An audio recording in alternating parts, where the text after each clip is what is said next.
राधे राधे मित्रों, जय श्री कृष्णा।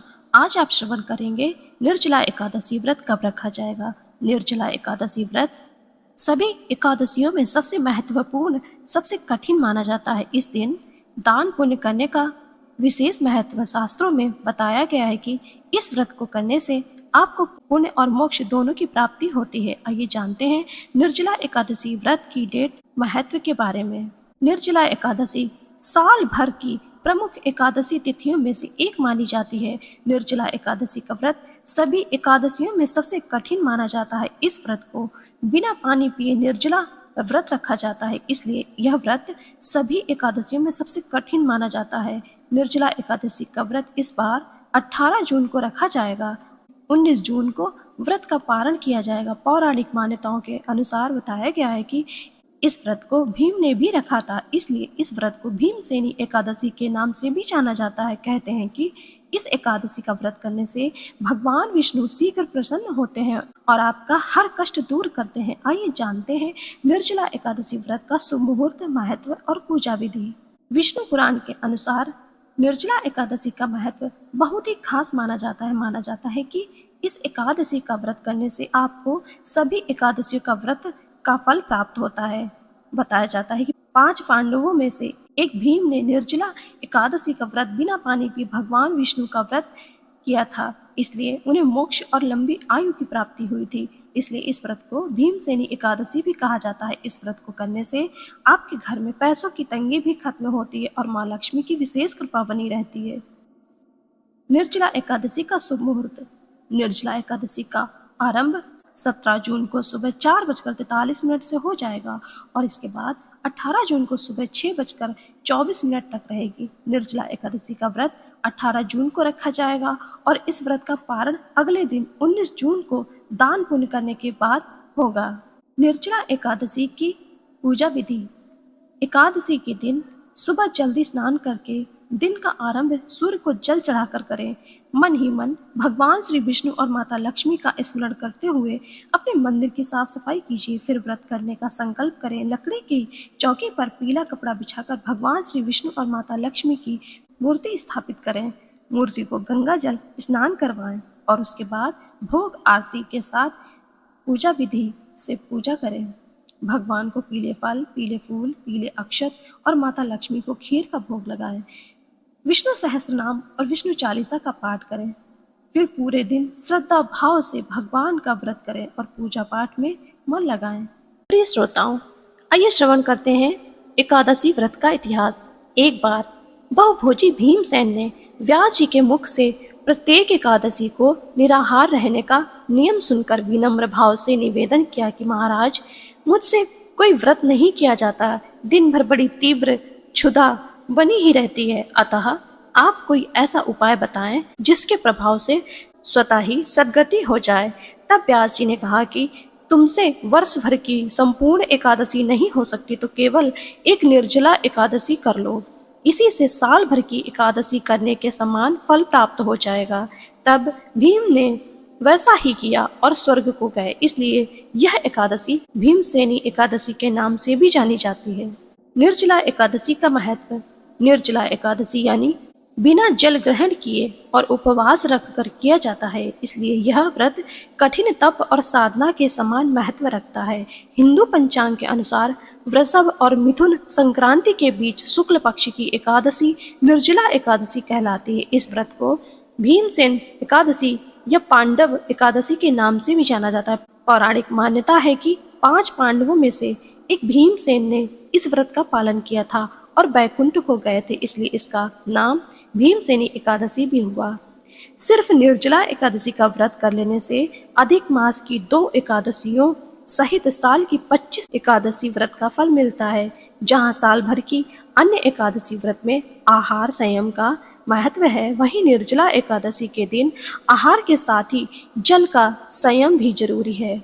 इस व्रत में जल ग्रहण नहीं किया जाता है, यानी निर्जल रहकर व्रत का पालन किया जाता है। यह व्रत मन को संयम सिखाता है और शरीर को नई ऊर्जा देता है। यह व्रत पुरुष व महिलाओं दोनों द्वारा किया जाता है। व्रत का विधान है, दिन भर इन बातों का ध्यान रखें। पवित्रीकरण के समय जल आचमन के अलावा अगले दिन सूर्योदय तक पानी नहीं पिए। दिन भर कम बोले और हो सके तो मौन रहने की कोशिश करें। दिन भर ना सोए, ब्रह्मचर्य का पालन करें, झूठ ना बोले, गुस्सा और विवाद में ना पड़े। आइए श्रवण करते हैं निर्जला एकादशी व्रत की पावन व्रत कथा। जब वेद व्यास ने पांडवों को चारों पुरुषार्थ धर्म, अर्थ, काम और मोक्ष देने वाले एकादशी व्रत का संकल्प कराया था, तब युधिष्ठिर ने कहा, जनार्दन, ज्येष्ठ माह के शुक्ल पक्ष में जो एकादशी पड़ती है, कृपया उसका वर्णन कीजिए। भगवान श्री कृष्ण ने कहा, हे राजन, इसका वर्णन परम धर्मात्मा व्यास जी करेंगे, क्योंकि ये संपूर्ण शास्त्रों के तत्वज्ञ हैं और वेदांगों के पारंगत विधान है।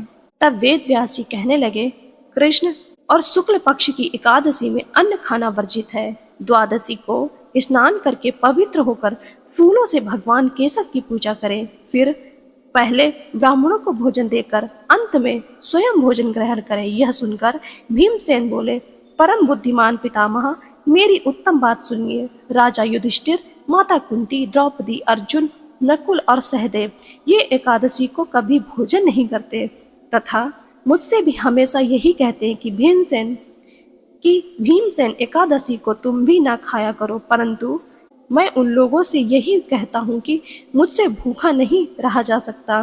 भीमसेन की बात सुनकर व्यास जी ने कहा, यदि तुम नरक को दूषित समझते हो, तुम्हें स्वर्ग लोक की प्राप्ति अभिष्ट है, और तो दोनों पक्षों की एकादशियों के दिन भोजन नहीं करना।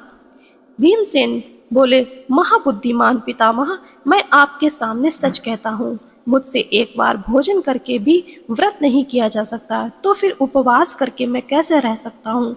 मेरे उदर में व्रत नामक अग्नि सदा प्रज्वलित रहती है, अतः जब मैं बहुत अधिक खाता हूँ तभी यह शांत होती है। इसलिए महामुनि, मैं पूरे वर्ष भर में केवल एक ही उपवास कर सकता हूँ, जिससे स्वर्ग की प्राप्ति सुलभ हो तथा जिसके करने से मैं कल्याण का भागी हो सकूं। ऐसा कोई एक व्रत निश्चय करके बताइए, मैं उसका यथोचित रूप से पालन करूंगा। व्यास जी ने कहा, भीम, ज्येष्ठ माह में सूर्य वृष राशि पर हो तथा मिथुन राशि पर शुक्ल पक्ष में जो एकादशी हो, उसका यत्न पूर्वक निर्जल व्रत करो। केवल कुल्ला या आचमन करने के लिए ही मुख में जल डाल सकते हो। उसको छोड़कर किसी प्रकार का जल विद्वान पुरुष मुख में न डालें, अन्यथा व्रत भंग हो जाता है। एकादशी को सूर्योदय से लेकर दूसरे दिन के सूर्योदय तक मनुष्य जल का त्याग करे तो यह व्रत पूर्ण होता है। इसके बाद द्वादशी को प्रभात काल में स्नान करके ब्राह्मणों को विधि पूर्वक जल सुवर्ण का दान करके, इस प्रकार सब कार्य पूरा करके जितेंद्रिय पुरुष ब्राह्मणों के साथ भोजन करें।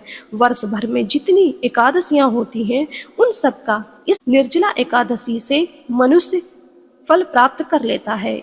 इसमें तनिक भी संदेह नहीं है। शंख, चक्र और गदा धारण करने वाले भगवान केशव ने मुझसे कहा था कि यदि मानव सबको छोड़कर एकमात्र मेरी शरण में आ जाए और एकादशी को निराहार रहे तो वह सब पापों से छूट जाता है।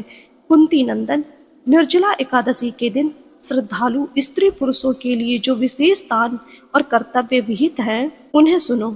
उस दिन जल में शयन करने वाले भगवान विष्णु का पूजन, जलमयी धेनु यानी पानी में खड़ी गाय का दान करना चाहिए। सामान्य गाय या घी से बनी गाय का दान भी किया जा सकता है। इस दिन दक्षिणा और कई तरह की मिठाइयों से ब्राह्मणों को संतुष्ट करना चाहिए। उनके संतुष्ट होने पर श्री हरि मोक्ष प्रदान करते हैं। जिन्होंने श्री हरि की पूजा और रात्रि में जागरण करते हुए इस निर्जला एकादशी का व्रत किया, उन्होंने अपने साथ ही बीती हुई 100 पीढ़ियों को और आने वाली 100 पीढ़ियों को भगवान वासुदेव के परम धाम में पहुंचा दिया। निर्जला एकादशी के दिन अन्न, वस्त्र, गौ, जल, शया, सुंदर आसन, कमंडल तथा छाता दान करने चाहिए। जो ज्येष्ठ तथा सुपात्र ब्राह्मण को जूता दान करता है, वह सोने के विमान पर बैठकर स्वर्गलोक में प्रतिष्ठित होता है। जो इस एकादशी की महिमा को भक्ति पूर्वक सुनता अथवा उसका वर्णन करता है, वह स्वर्गलोक में जाता है। चतुर्दशी युक्त अमावस्या को सूर्य ग्रहण के समय श्राद्ध करके मनुष्य जिस फल को प्राप्त करता है, वही फल इस कथा को सुनने से भी मिलता है। भीमसेन, ज्येष्ठ मास में शुक्ल पक्ष की जो शुभ एकादशी होती है, उस एकादशी पर निर्जल व्रत करना चाहिए। उस दिन श्रेष्ठ ब्राह्मणों को शक्कर के साथ जल के घड़े दान करने चाहिए। ऐसा करने से मनुष्य भगवान विष्णु के समीप पहुंचकर आनंद का अनुभव प्राप्त करता है। इसके बाद द्वादशी को ब्राह्मण भोजन कराने के बाद स्वयं भोजन करें। जो इस प्रकार पूर्ण रूप से पाप नाशिनी एकादशी का व्रत करता है, वह सब पापों से मुक्त हो आनंदमय पद को प्राप्त होता है। यह सुनकर भीमसेन ने भी इस शुभ एकादशी का व्रत आरंभ कर दिया। प्रिय श्रोताओं, आप सभी पर भगवान श्री हरि की कृपा बनी रहे। आप सभी का जीवन मंगलमय हो। राधे राधे मित्रों, जय श्री कृष्णा।